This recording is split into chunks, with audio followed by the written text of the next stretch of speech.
Yeah. Всем привет! И сегодня я расскажу о том, какие материалы могут пригодиться нам в нашем творческом пути. Начнем, наверное, с самого важного, это бумага. И я могу стопроцентно советовать бренд SMLT Art.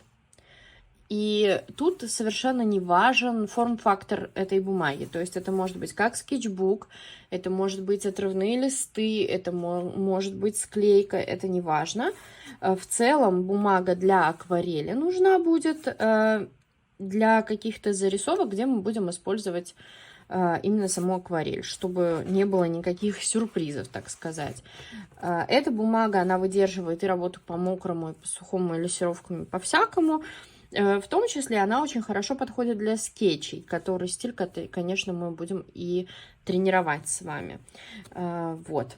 По поводу бумаги это так. Также вы, конечно, можете использовать обычную белую бумагу. Например, вот здесь у меня тренировка творческого мышления при помощи клякс.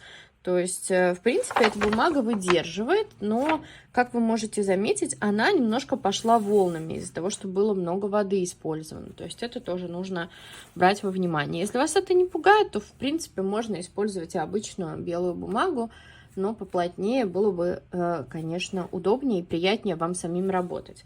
Касаемо акварели, вы можете использовать обычную детскую акварель. У меня сейчас ее, к сожалению, нет под рукой, чтобы вам показать. Я буду использовать два набора акварели. Для этого курса не обязательно вам покупать супердорогую вау-акварель. У вас все получится и с использованием обычной детской акварели в том числе.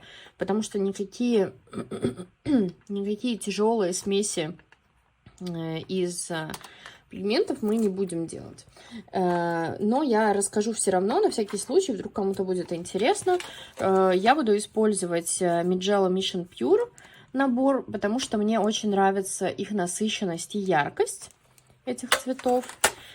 И также я буду использовать набор акварели Rembrandt, если смогу его открыть.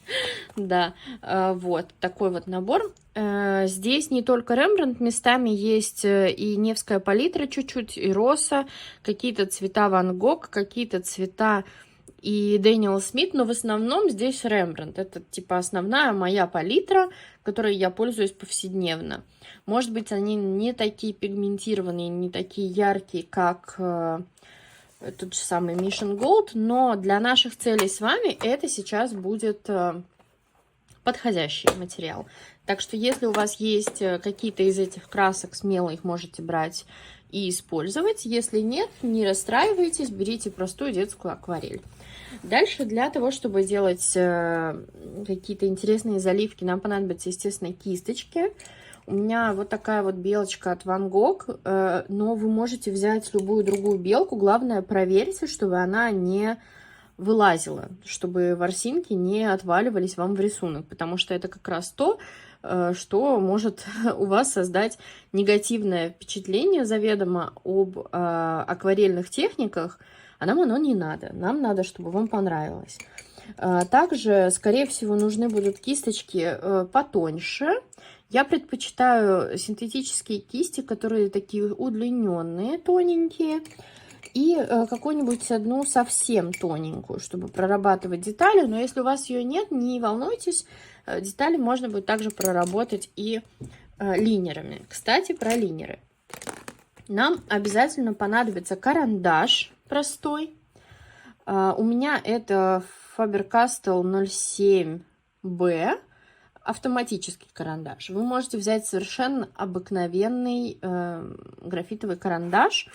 И если вы в себе абсолютно уверены, и вы хотите полностью раскрыться и отдаться этому курсу, то вообще можете взять синюю шариковую ручку и никакие линеры дальше не брать. Но я бы советовала, конечно, попробовать именно в такой технике, как я буду показывать, да. То есть нам нужна будет карандаш, ластик. У меня это тоже Faber-Castell. Мне он нравится тем, что он за собой мало оставляет мусора всякого. Вот, и линеры. Чем больше, тем лучше, конечно, но специально покупать не стоит. Если у вас нету в данный момент никаких линеров цветных, можно взять просто черную ручку. Главное, смотрите, чтобы она не размывалась водой. На ней должно быть написано, что она waterproof. Микроны идеально подойдут. Нам нужно что-нибудь тоненькое, типа 0,5 размер. Это вообще будет отлично. Я предлагаю взять черный, коричневый и любой другой акцентный цвет. То есть, например, у меня это оранжевый, это может быть фиолетовый, но он такой яркий тогда должен быть, или красный, чтобы нам делать с вами именно какие-то акценты. В принципе, это все материалы, которые вам понадобятся. Ну, естественно, хорошее настроение, интернет, доступ к компьютеру и свободное время. А дальше, если что-то будет нужно еще в процессе курса, после записи этого видео, я это, если пойму, то напишу это уже под видео в списке покупок, так называемым. Что ж, отправляемся с вами творить.